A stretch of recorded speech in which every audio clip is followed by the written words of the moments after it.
Hello guys, how are you all? Welcome to my channel. So, today we are gonna see, what if Naruto was kidnapped by Anko, part 2, the last part. Subscribe if you enjoy the video, let's start the story. Warning, there will be lemon. Okay, it's time for Sakura's punishment. The next day Hinata and Ino decided to put their punishment Sakura plan into motion. They would be leaving the next day, so they didn't exactly have a lot of time. Of course they decided to keep everything a secret from the others. They hid themselves in their target's room, awaiting her arrival. They didn't have to wait, as long as Sakura entered her room. Now it was time to strike. Ino immediately jumped out of the closet where she and Hinata had hidden themselves and grabbed onto the surprised girl, quickly tying a bandana over her eyes.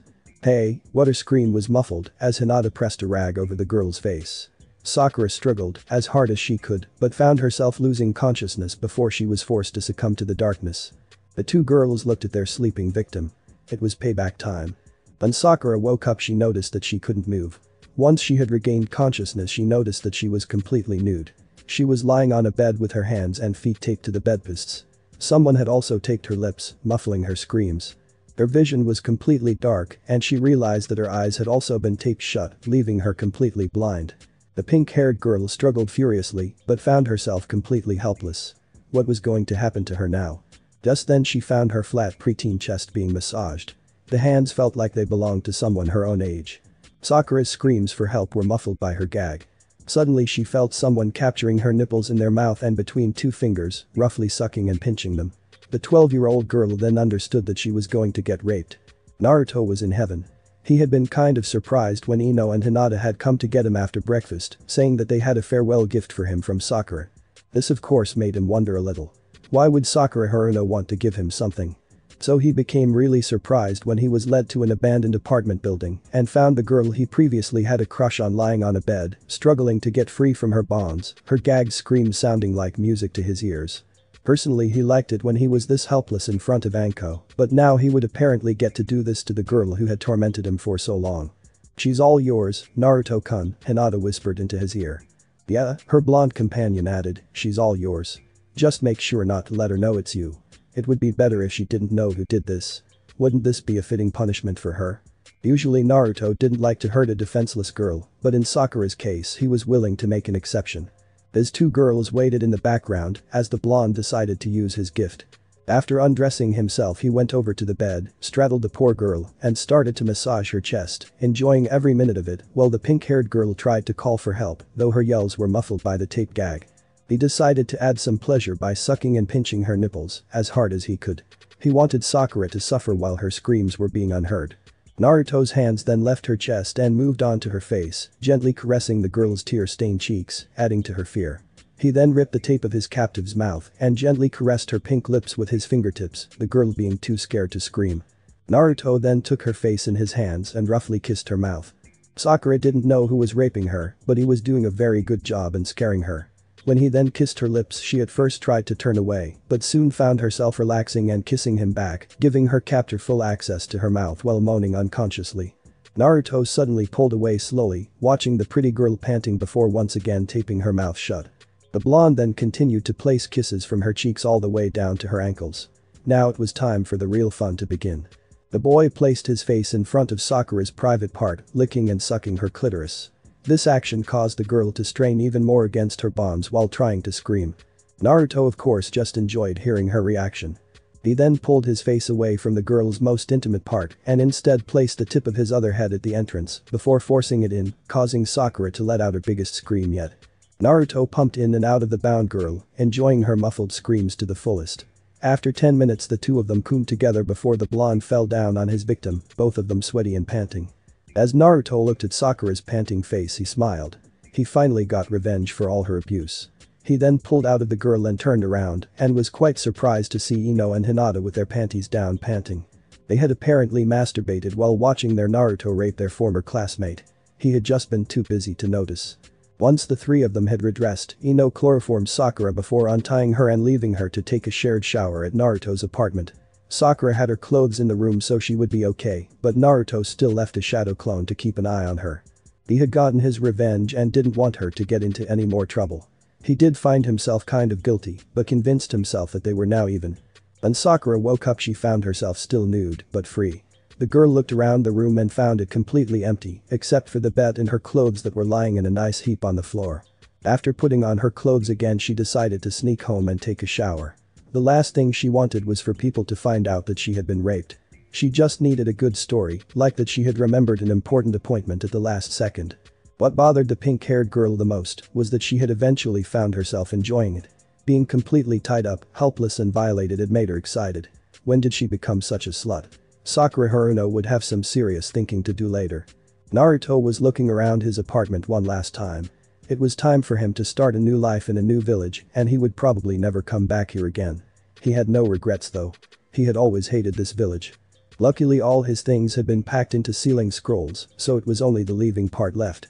The boy looked at his watch. He would be having one last dinner at the Hokage mansion along with Tsunade, Anko and Kurenai. The other two would be spending time with their families, who had to accept that the girls wanted a new life with the blonde boy. They had even declared to him after Sakura's punishment that they both along with the Mizukage had fallen for him and were willing to share him, mostly because they had come to respect each other and the older woman too much to fight over one guy. Unlike when Ino had been so naive that she had fought with her best friend over a guy who wasn't worth it. So now Naruto had 3 girlfriends fiancés, Ino Yamanaka, Hinata Hyuga and Mei Terumi. So, are you coming or what? Naruto turned around, facing Anko. She was dressed the same, as always, but he thought she looked good anyway. He had heard her talking to his 3 girls about permission to rape him, a thought that surprisingly excited him. Even though he preferred to be the one in control, he had enjoyed himself when Anko had him bound and gagged and almost raped. Maybe that was something he only thought could work with the snake woman. Anyways, after some pleading they had finally agreed to let the older girl have their boyfriend as a sex slave. They had discussed some other details, but Naruto had already left by then. He just hoped Anko wouldn't ravish him until they got to the hidden mist. "Yeah, I'm ready," he answered as he and his 4th lover walked towards the Hokage tower for one last meal before they would depart in secret early the next morning. The talk during dinner was mostly about their escape plans. The council would be extremely dangerous, especially since the old warmonger Danzo had been elected as the new Hokage and he would do anything in order to turn Naruto into a weapon. Luckily he had no idea that they would be gone by 1 PM the next morning, which meant that they would have to go to sleep shortly after dinner before meeting outside the gates. Anko had volunteered to sleep with Naruto in order to make sure that he got up in time. Most people had a bad feeling about this, but hopefully she would be able to control herself. Luckily Anko didn't try anything inappropriate, so Naruto got to sleep peacefully for a couple of hours. Well, as peacefully as he could considering the fact that he would be moving to another village and marry 3 beautiful females. By the time of departure the whole group stood outside the gates, very tired, taking one last look at the village. Both Ino and Hinata had left messages to their parents, although Hinata doubted that either her sister or father would care that she was gone. "Okay then, let's get moving," Mei said and the group followed her. Good thing she had given the council the wrong departure time. Little did Naruto know that he would get one last girl before they arrived at their final destination. By lunchtime the group, consisting of Naruto, Anko, Tsunade, Hinata, Ino, Mei, Kurenai and Jiraiya, had reached a small village by the border between fire and water. Next they would need a boat to reach the island where their destination was, but first they decided to have lunch at a nice restaurant. At this pace they would reach Hidden Mist by sunset.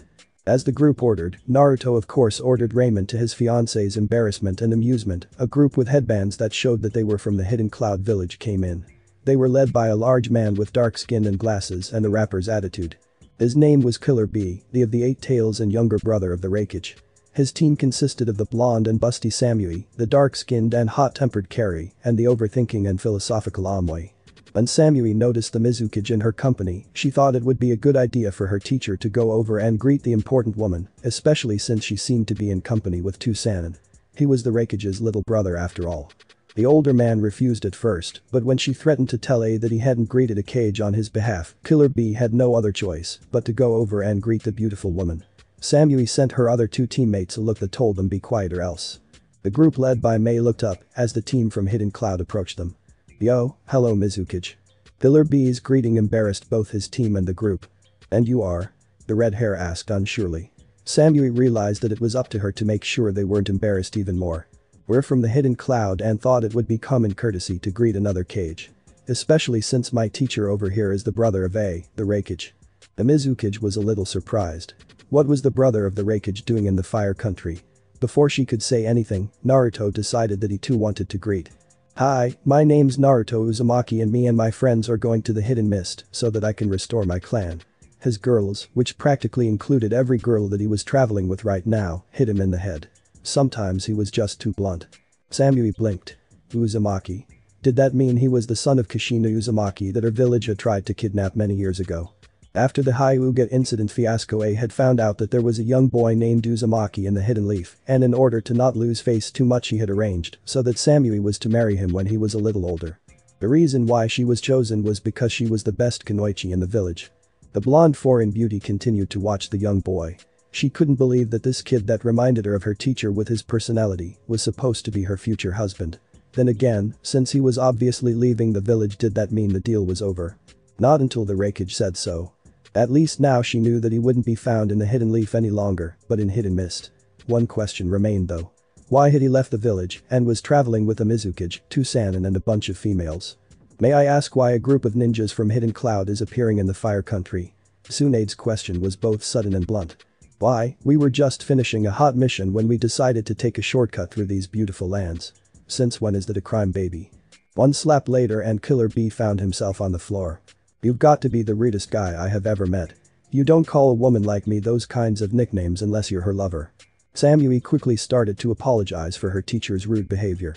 I'm extremely sorry, Tsunade-sama. She bowed, as deep as could without losing her balance. Not even his own brother can do something about his behavior. The older busty blonde nodded. Apology accepted. Team Killer B sat down at a table next to them and ordered some food for themselves. Meanwhile, Carrie decided to ask the question that had been on the team's minds. Why have all of you left the Hidden Leaf to go with a Mizukage and revive a clan in the Hidden Mist? That is classified information. Jiraiya said, as politely as he could without sounding rude. So we're gonna have to leave wondering? Amoy asked. Mei nodded. I'm sorry, but considering what has happened lately, this is something that can only be known by the people involved in the matter. This made Samui even more curious. Luckily for her, she had a paper that made her one of the people involved. A marriage contract between her and Naruto Uzumaki, signed by both the Raikage and the Hokage. She was forced to always carry it with her in case it needed to be invoked before the groom had turned 16. The blonde bombshell took out the piece of paper and handed it to the Mizukage, who read it with wide eyes before returning it. Fine then, the red hair said, but what we're about to tell you must stay between us, got it? Samui nodded. I understand, and I'll promise my team won't tell anyone about it. Hey, what's going on here? Carrie asked a bit loudly, what was that paper? Naruto decided to add a few words himself. Yeah, how are they involved in this? The Mizukage saw that both groups were curious. She sighed and looked around. It didn't look like they would be overheard, which was a good thing. Okay, first answer. Apparently Samui here was arranged to marry Naruto shortly after a certain incident. Everyone had heard about the Hyuga incident, so they figured out that was it. The marriage contract was signed by both the Raikage and the third Hokage, and even though Sarutobi is dead, the contract is still valid. She took a pause to let everyone take the information in. Killer B and his team couldn't believe what they were hearing. The third Hokage was dead. The girls were shocked to hear that not only would they have to share their Naruto with yet another female, but one from a village that would do anything to gain more power. This would be hard to accept. Hey, how did the old man kick the bucket? The Hidden Cloud asked. Naruto answered that question. He was killed by one of his former students, a guy named Orochimaru. Luckily that snake died with him. You could tell that Naruto missed the old man. Mei decided to continue the story. Once she was done, Carrie was the first one to speak up. So the Hidden Leaf's without a Hokage and you left for Hidden Mist because Naruto most likely wasn't welcome in your village any longer despite his bloodlines, and now you're going to let him revive his clan in the Hidden Mist instead. The former Leaf Shinobi nodded. That pretty much summarized everything. Samui sighed. This meant that she would have to move to the Hidden Mist herself. Well then, she said, I guess I'll have to move with you then, Uzumaki. The boy would have to earn her trust before she called him by his first name. Wait, so we're moving to Hidden Mist, then? Amoy asked. Yeah, since the competition for my future husband is growing tougher, I'll need to be near him a lot more. Now their food had arrived, but Mei still had something to say. Before you can do that, there are certain papers that me and the Raikage need to take care of. Yo, no problem Mizukage, cause for this new alliance you'll have support from the Raikage. The thought of moving to a new village slightly excited Killer B. Yeah, Jiraiya added, slightly jealous that his newest student was going to be surrounded by so many beautiful women. Then again, some of them might want to train with their fiancé. Now there is no reason for the Raikage to have an alliance with a Hidden Leaf and instead focus on the relationship with a Hidden Mist. Speaking of the Hidden Leaf, things were looking pretty hectic there with some of their greatest triumph cards gone, never to return again. Not to mention that their relationship with the Hidden Mist was pretty bad because of what they had wanted to do to the Mizukage's fiancé, because they somehow blamed him for the death of their two latest Hokages. Danzo was so far the only candidate for the position of Hokage along with Kakashi, but all in all it didn't look good for the village. Meanwhile the Hyuga clan and the Yamanaka clan were in uproar. They couldn't believe that their main heiresses had left the village to go with that demon. Especially since he was probably the reason why Orochimaru had attacked. The only members of those two clans who weren't upset were Hiashi and Inoichi, who thought that their daughters could have made a much worse decision. The rest of the Genins couldn't believe that Naruto had left the village with so many important people. Add to the fact that he had made Sasuke, the Rookie of the Year, look like a civilian made them wonder just what kind of future he was going towards. The one who was the most upset over Naruto's leaving was Sasuke. He couldn't believe that the dead last of the academy had managed to surpass him already.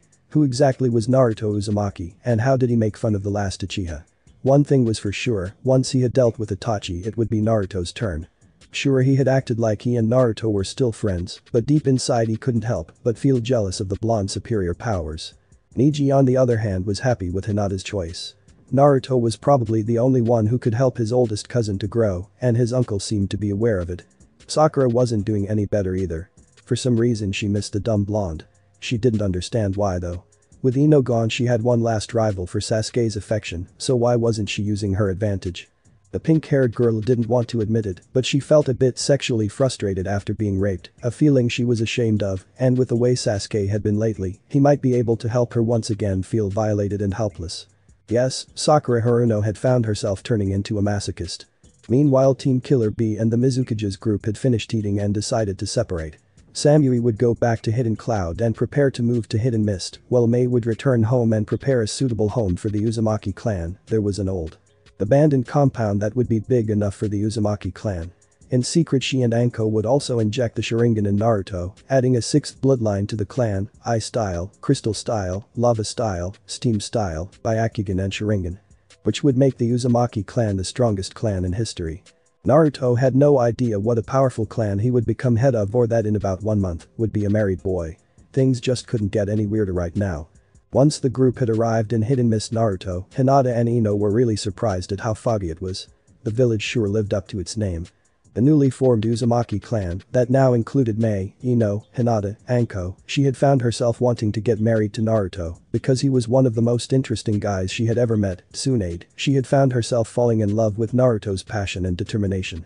Not to mention he had started to dress in a more seductive way. Imagine yourself and Kurenai, after seeing the way he was treating his girls and the fact that he had recently started to be more mature and reliable. Was given an abandoned compound in one of the surrounding mountains, with a secret tunnel leading from the compound to the Mizukage Tower. Mei had discovered it all by accident, so in case of an attack, the only way to their home would not only be extremely hard to find, but easy to defend. Barely anyone, even inside the village, knew that the compound existed. The clan and Jiraiya stayed in some extra rooms in the tower, though Naruto stayed with the Mizukage, while they, along with Naruto's clones, renovated the compound so that it became livable again. The Uzumakas also got new headbands, since they were now Hidden Mist ninjas, not Hidden Leaf. The renovation took about 2 weeks. During that time Samui had arrived with her team and started to help with the renovation. Her team along with Jiraiya was allowed to stay in the guest houses. Once everyone had settled in, Naruto and the younger Kunoichis could start training and going on missions, but first Anko and the Mizukage had something to tell the rest of their clan, especially the head, Naruto. Needless to say, Naruto and the other girls were really surprised that the old man had left the Sharingan for the young boy as a compensation for everything he had been through. This gave him no less than 3 bloodlines, even the Mizukage couldn't top that. In Samui's eyes it looked like she had hit the jackpot. Her future husband possessed many desired qualities, both personally and politically. The young, busty blonde was looking forward even more to the day when the young male would be legally old enough to marry. About a month after the first group's arrival, Naruto, Ino and Hinata found themselves getting stronger at an incredible pace. Thanks to the Sharingan that had been implanted into him, Naruto found himself learning water and wind, as easy as a walk in the park. That and the fact that Jiraiya turned out to be just as good a teacher as he was a pervert really helped him getting promoted into a teacher at the end of the year. He and his girls now only got missions that were no less than A rank, which should give a hint on how much the former Hyuga and Yamanaka, even though they weren't married, Ino and Hinata, still replaced their last names with Naruto's, had improved, considering that all 3 of them were now Now let's turn back the clock a few weeks and watch the start of the more intimate parts of their relationship. First night after renovation has been completed. It had been decided that while Naruto and the girls would have their own rooms, the male blonde would sleep with a different girl every night following a circle, and the first lucky one was Hinata, since she had been in love with him the longest. The raven-haired young beauty laid on the bed in just her underwear.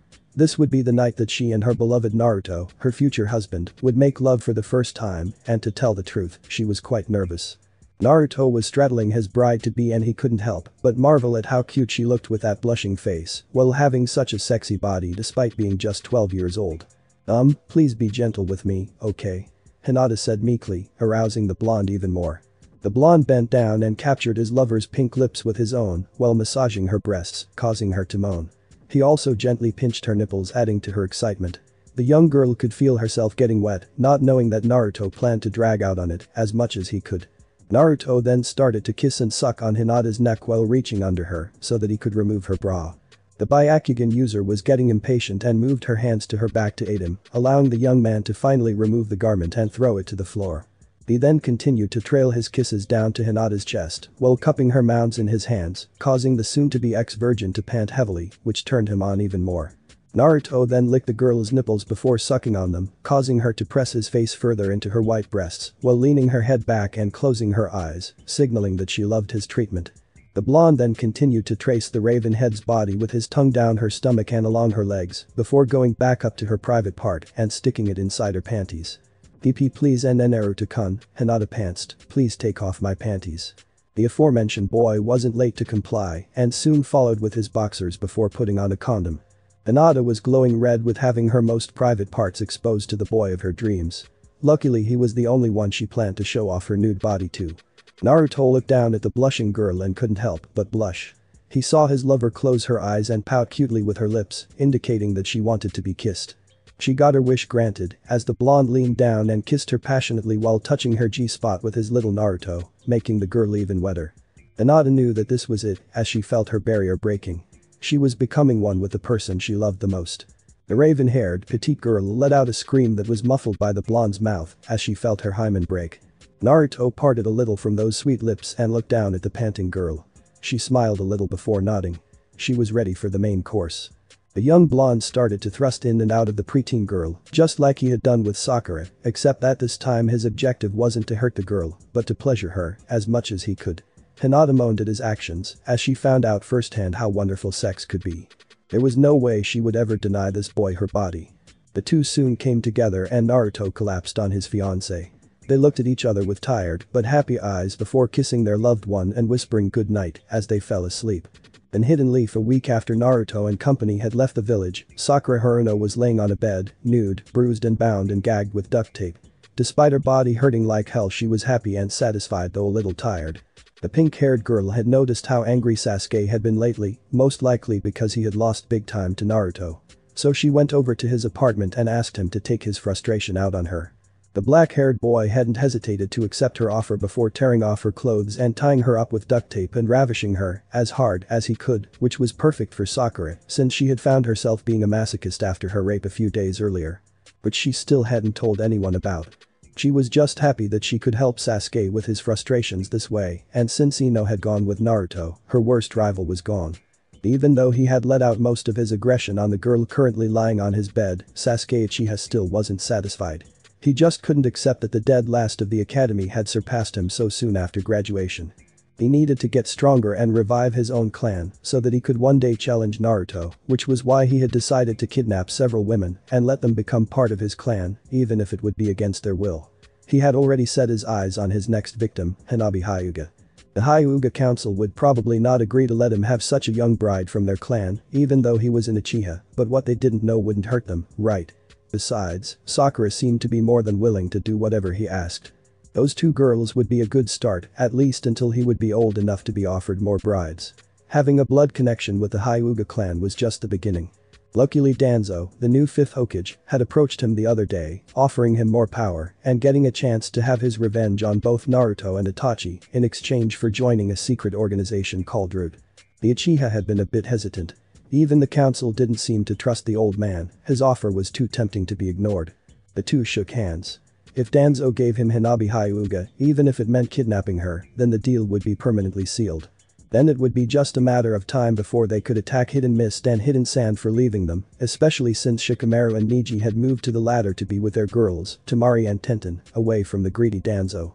Kakashi would be a problem, but Danzo was confident that he would be able to handle it. What he didn't expect was that Sasuke was already gathering data so that he could kill the old warmonger when the time would be right and take his place as the Hokage. A few nights later, a stealthy masked man entered Hanabi Hyuga's room. He quickly pressed a sweet-smelling rag over the young girl's face, causing her to wake up and start to struggle, though in vain. The remaining Hyuga heiress felt darkness claim her as she drifted into a deep sleep by the fumes from the chloroform. Her days in freedom were over. The next day, the whole village was in uproar when it was discovered that Hanabi Hyuga had been kidnapped. The only trace the perpetrator had left behind was the chloroform-drenched cloth, which proved that the young girl had been kidnapped and neither the Aburam nor the Inyazuka could track her down. In order to gain more support, Danzo claimed that it could only have been done by the Hidden Cloud, especially since they had already done it once before. He also claimed that the kidnapping was supported by the Hidden Mist, who wanted to strengthen their relationship with the great ninja village in the Land of Lightning. The war was years away for now, but what Danzo didn't know was that in the end, it would be the Hidden Leaf and several smaller ninja villages against the other 4 great ninja villages, who would have the support of several and a very powerful clan that made even the Uchiha pale. Once the captured Hyuga regained consciousness, she found herself in darkness and tied to a chair with a blindfold over her eyes. She tried to call out, but found that a rag had been stuffed deeply down her throat, preventing her from calling for help. The only question now was who had kidnapped her. She could already figure out why. She was a Hyuga, and most people wanted the Byakugan that she possessed. Sasuke opened a door and took a look at the captive inside. She was really young, so she would need a lot of training before she could become wife material, but he had time, or so he thought. The day after losing her virginity, Hinata and the rest of the clan reached the news that Hinata's younger sister Hanabi had been kidnapped. Even though the two siblings had never been so close, Hinata still feared for the younger sister and decided to go to Hidden Leaf in secret to rescue her, and Naruto wouldn't let her go alone, so he, Ino and Anko accompanied her on the rescue mission that, by the way, was authorized by the Mizukage. Seemed like the other girls would have to wait for a few days before it would be their turn with Naruto. They reached the village in half the time it had taken them to leave, mostly because they were traveling as a small team now with a more experienced Anko as the team leader.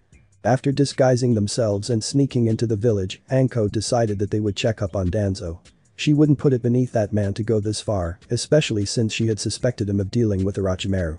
With the help of Hinata, they soon found Danzo talking to someone who at first glance looked like Anbu, but Anko identified him as a member of Root, Danzo's secret and personal organization. Once the two had parted, the team acted fast. Hinata quickly and silently struck down the man with her gentle fist before Ino rushed over and started probing his mind. It went pretty fast since they had just talked about where the Hyuga heiress was being held. After Ino was done, they left him lying on the ground and went to the cell where Hanabi was being held. Full of fury at what Danzo had done to her sister, Hinata struck down every Root member they came across in the underground complex with the intention to kill. At this pace, they would be at least on their way back to Hidden Mist before Danzo would find his precious captive gone and most of Root dead or unconscious, and thanks to Hinata's bloodline, they had no problems finding the way. There was only one obstacle that they hadn't counted on finding down there. Sasuke Uchiha. Luckily, the Byakugan discovered him before he found them so they could plan an ambush. As soon as Sasuke came into view, he sensed something was wrong, but it was too late. Crystal style. Crystal needle.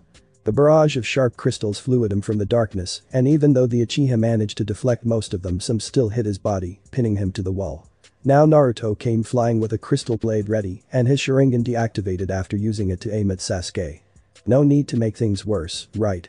With his blade against his former friend's throat and the girls rushing by to save the prisoner, the blonde wondered what Sasuke was doing with Root. "What's the meaning of this, Sasuke?" he asked, not wanting to believe that his greatest rival had assisted in kidnapping a little girl. "Danzo promised me the power to kill you and my brother if I joined Root. And where does Hinata-chan's little sister fit into this?" Sasuke smirked, forgetting that his life was in the hands of Naruto right now. "Simple, I need to revive my clan, and a Hyuga girl would be perfect. Sure, she's a little young, but a few years of training, and she should be ready to be my obedient and childbearing wife." Naruto couldn't believe what he was hearing, but before he could end this traitor's worthless life, a kunai penetrated the black-haired boy's skull, instantly killing him. The blonde looked to his right and saw his Hinata-chan pushing the sharp metal object through the boy's head, with an incredible fury visible in her eyes, Hanabi covering behind Anko and Ino. The youngest girl had never seen her sister so angry. She suddenly found a deep respect for her older sister. The group took one last look at the Uchiha's corpse before sneaking away, though Naruto and Ino had a hard time keeping their tears back. They had never imagined that their old classmate would go this far for power. Good thing that they had already taken care of all the root members that had been down there at the moment. They then decided that it would be better to take Hanabi with them. That would be safer for her. Once Hanabi was informed what would happen, she asked the last question that Hinata expected to hear from her younger sibling. Does that mean that I too will become one of Naruto Nichan's wives? The group gasped at the very young girl's question. That was a really serious question, and she seemed to understand that. Being the one with the final vote, Naruto decided to give the answer. Hanabi-chan, you're very cute, but you're too young at the moment, but if you still want to marry me when you're 16, I'll take you as one of my wives. He then added with a look at Hinata. If that's okay with you, Hinata-chan. The older Hyuga thought for a moment. While she didn't want to share her Naruto with her little sister, she knew that she could never deny the boy anything. A nod confirmed her answer. Hanabi would be a candidate until she turned 16. Better not mention that the rest of the girls would be having sex with their fiancé, while the youngest one would have to wait until they were married. Hanabi shook her head. She had no intention of marrying. Right now she just wanted to get stronger. Sorry to burst your bubble, but if I have a choice then I choose not to marry anyone. The rest of the girls sighed in the back of their minds. Luckily the younger Hyuga wasn't interested in marriage or even love, at least not yet. By then they hoped that she would have found someone else. But I would like you to train me. Please, Naruto Nichan. Hanabi knew that she was one of the cutest non-genin girls in the village, so she considered her puppy eye look a good weapon when she wanted something, and that had never failed her before. Her future brother-in-law was no exception. Sure, but I think the other girls would be better for that, especially Hinata-chan. Hanabi smiled as she saw the rest of the group nod. No one could deny a cute girl like her. Back in Hidden Leaf Danzo was furious. Hanabi Hyuga, his last chance of getting the Byakugan under his control, had not only escaped, but whoever had helped her had also killed Sasuke. Not only that, but the other 4 great ninja villages had declared that they had decided to form an alliance, without the Hidden Leaf. He had even lost several loyal root members. There were also rumors that he was so unpopular because of his ideas about greatness that some of the ninja clans were planning on moving to other villages. As things look now, the old man was soon going to lose everything unless he could find a solution to these problems. Unfortunately, everything had gone out of his control once Anko had decided to train Uzumaki. Only Root seemed to be completely loyal, but that wasn't enough to help him. His best choice would be to leave the village and go underground. The warmonger cursed the snake-loving future Mrs. Uzumaki for interfering in the blonde's training, something that he had tried to prevent for all these years. During the trip the group couldn't help but feel that they were being watched, which was true. 2 pairs of eyes observed the group. Seems like both the Hyuga girl has grown a lot stronger for being able to take care of your little brother so easily, Itachi-san. The bigger one who resembled a shark said. I agree, the smaller one replied, however, Danzo is still a serious problem, not to mention that the Uchiha clan is facing extinction. What about your little brother's murderers? Aren't you angry? Yes I am, but mostly because of myself for failing to protect him from forgetting who he was. His death isn't something that I will get over, but as things turned out it might have been for the best, at least now he won't suffer any longer. The tear however could be seen in the corner of his right eye. May I ask what we're going to do now, Itachi-san? The young boy sighed. First we're going to deal with Danzo, and then we're going to talk to Sasuke's former teammate Sakura about her helping keep the Uchiha clan alive. Kisum was getting confused. Shouldn't more girls than just her help with that? His companion shook his head. No, right now the situation is too delicate to entrust our genes to some stranger. At least that girl loved him the most and even knew him. She's the only one I can depend on. After securing my clan's future we'll go back to spy on Akatsuki, just as the Hokage and Mizukage ordered. The human shark nodded as they slipped away towards the Hidden Leaf in order to meet their contact who had informed them of the death of Sasuke Uchiha. Danzo was in his office preparing to leave when he suddenly felt a presence in the room. As he turned around with one of his stolen Sharingan activated, he realized too late who it was before he was hit with a Tsukiyomi and fell into a coma before dispersing. Seems like the old geezer is too smart to gather his things himself and instead sent a shadow clone to do the job. Kisum said at the sight of their discovery, and his partner nodded. Yeah, but the old rat couldn't have left the village already, so he's probably hiding somewhere and it will be harder to sneak up on him now that he knows that we are here. So what do we do then? Itachi closed his eyes and thought deeply before looking up again. He'll most likely try to avoid us, so finding him will be quite difficult, so this is what we'll do. I'll send a shadow clone with you to help with the search. In the meantime, I'll go and find the Sakura. She should be in a very vulnerable state right now, which will make it even easier to get her to accept my proposal. The two, well, three if you were counting the shadow clone, ninjas then split up and went on with their assignments. Sakura Haruno was devastated. She had just found out that the love of her life, Sasuke Uchiha, had been killed and his murderer was unknown. So at the moment she was in her room crying her eyes out. All her dreams of a future with Sasuke were destroyed. The pink-haired girl's sadness then turned into anger. Whoever the murderer was would pay dearly. I'm glad to see that someone misses my little brother. The voice caused Sakura to look up with a tear-stained face and find a black-haired young man in a black coat covered in red clouds standing by her window. Who are you? She asked. My name is Itachi Uchiha, I'm Sasuke's big brother and I've come to offer you a deal. The younger girl wiped her eyes. A deal? Yes, it has come to my attention that you wanted to help Sasuke rebuild his clan, correct? She nodded. I've decided to help you by giving you an artificial insemination with my sperm along with this. Itachi took out a small cylinder containing two familiar eyes. These eyes belong to Sasuke and they contain the Sharingan. My life won't last much longer, so I want you to take these eyes and implant them in yourself, but make sure no one finds out yet. When I'm dead, you'll be the only one who will be able to teach the next generation of Uchiha about the Sharingan. Sakura was a little doubtful. How do I know that you're telling the truth? The double agent wasn't surprised at the question. It was expected. You don't, but this could be your only chance to fulfill one of Sasuke's last requests if I am telling the truth. Sakura clenched her teeth. She knew that he had a point. This would be a risky decision. The pretty girl looked into the strange boy's eyes. He was definitely serious, at least. She sighed. Without Sasuke it didn't matter much. Sure, she still had her parents who loved her, but her future was a complete mystery. Sakura decided to take the chance for Sasuke. Now there was only one problem left. But I don't know anything about the Sharingan. The boy took out a scroll and tossed it over to the girl, who easily caught it. She didn't need to ask what was in that scroll. It was obvious. Sakura decided to ask something else instead. Do you know who killed Sasuke-kun? Itachi decided to only speak half the truth. All I know is that it was a ninja from the Hidden Mist who acted on his own. He wanted Hanabi Hyuga and Sasuke happened to be in his way. So Sasuke-kun died trying to protect her? The pink-haired girl asked as new tears formed in her eyes. The black-haired boy nodded. It would be better if she didn't know that the ninja from Hidden Mist had come to save the young Hyuga from Sasuke. Once he had given his answer, he vanished, leaving behind the items he bought for her. Sakura Haruno promised herself that she would look after them, and when the time was right, she would impregnate herself and train her child to avenge its father's death. She would consider the child Sasuke's. But first she had to freeze the sperm sample. There would be a few years before she could use it anyway, and she was not going to let someone else get in her way. Back in Hidden Mist, the former Hidden Leaf ninjas were given new headbands with a Hidden Mist symbol on, while Hanabi was accepted to be trained by Anko. Since they had just returned Naruto, Hinata and Ino were given a couple of days off so they could bond with both each other and the rest of the Mrs. Uzumaki to be. Yep, life right now was as good as it could be. Meanwhile, May was preparing a hellish training for her fiancé and his former classmates. She intended to make them so strong that they could be the strongest ninjas the Hidden Mist had ever had. And with the rumors of an organization consisting of some of the world's most dangerous criminals floating around, that would be necessary. Anko couldn't help but enjoy the sight before her. Naruto, Hinata and Ino were lying on the ground, completely exhausted after the Mizukage's training schedule, and that was just the training before breakfast.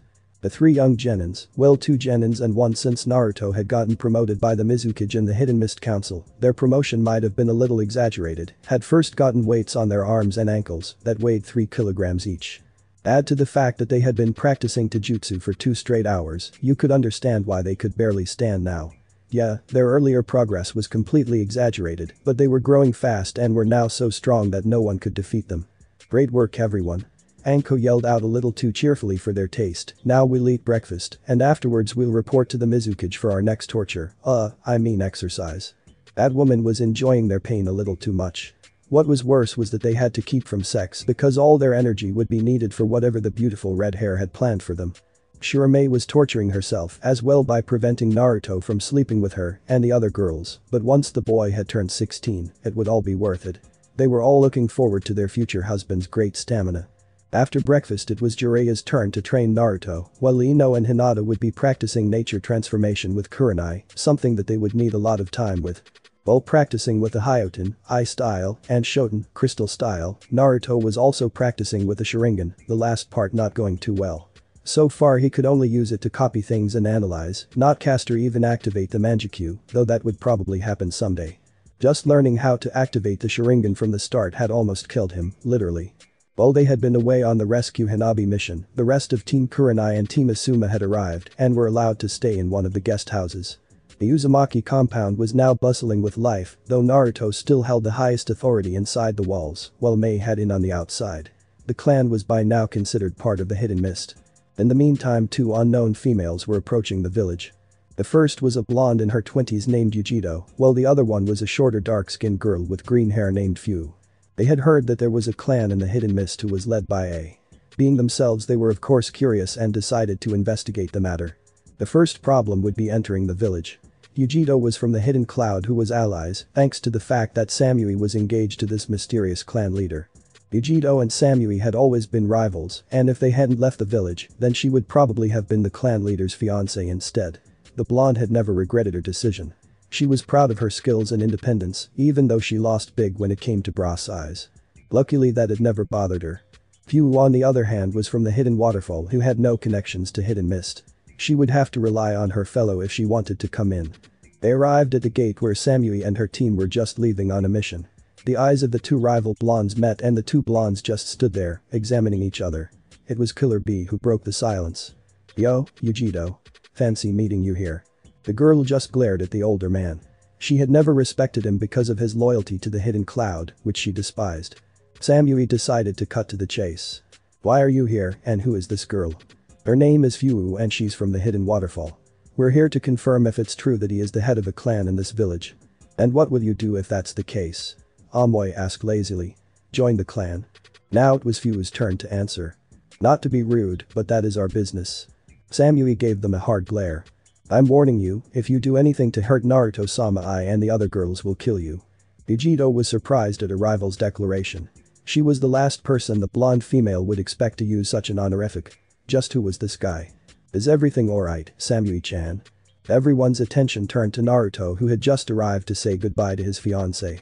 Samui blushed. Being called Samui-chan was both flattering and irritating. Yujito looked at the young boy. He couldn't be her fellow, could he? "Hey, who is this cutie?" Fu asked eagerly. The busty blonde held her head high and introduced him, as fitting of a clan leader. "This is my fiancé, Naruto Uzumaki-sama, head of the Uzumaki clan." The two new girls were shocked. This was the guy they had come to meet. He looked like he was barely a teen. "Well, Samui," Yujito said. "I didn't know you were a pedophile." The aforementioned girl was losing her patience. How dare she? "At least I know that I will be getting some one day while you'll always remain a virgin. Besides, Naruto-sama is stronger than you think." Everyone present knew that with things looking like this right now things were going to get ugly. Samui-chan," Naruto said carefully, "don't you have a mission?" The girl thought for a moment. She really didn't have time for this. The aforementioned blonde gave her fiancé a kiss on the cheek before turning towards her rival. "I'll be back in a few days. We'll settle things then." Yujito nodded. "I'll be waiting." The team left for their mission, leaving Naruto with two weird girls. "So, hi," the male blonde said, trying to start a conversation. "We're gonna be frank with you," Fu said. "Yes, we're, like yourself. We came here to find out just what kind of person you are." Naruto blinked. These two were, as well. Not wanting to be rude and being a little curious himself, the male decided to invite them in. The trio was soon standing in front of the Mizukage, Mei Terumi, who was going to decide the fate of the two foreign girls. "So your only reason for coming here is to see if it's true that my fiancé is not only a, but also the head of a clan?" The two females nodded. "That is correct, Mizukage-sama," Yujito answered. "Well, as you can see it's all true, which leaves us to the next question, what will you do now?" Now Fu spoke up. "Well, we're tired of moving around, so why don't we settle down here if we promise to serve the Uzumaki clan?" "Hey, I'm not serving anyone," Yujito yelled. The Mizukage sighed. These two were so troublesome. "Come on, Yujito, he's cute. Besides, since he's a he might be worth getting to know." The blonde girl couldn't believe what she was hearing. Her friend actually wanted them to give this kid a chance. Fu felt that the older girl was going to say no, so she decided to nag her. The green-haired girl was getting tired of just knowing Yujito, and this could be her chance of getting a place where she belonged. The blonde finally sighed. Okay, let's give it some time. Naruto smiled. Don't worry, my girls will respect you just as they respect me. Just remember that me and Samui don't get along, so no trying to make us do it, understand? The blonde boy nodded. Sure. By the way, how would you like to become guards of the Uzumaki compound? Sure. Few answered. Mei took a look at the two girls and hoped that Naruto wouldn't regret his decision. Speaking of the boy. Naruto-kun, don't you have training with Jiraiya now? The red-haired asked sweetly. Once the blonde boy realized that she was right, he quickly ran out of the room. Yujito sighed again. What had she gotten herself into? The end. Thanks for watching my video, see you next time, till then sayonara.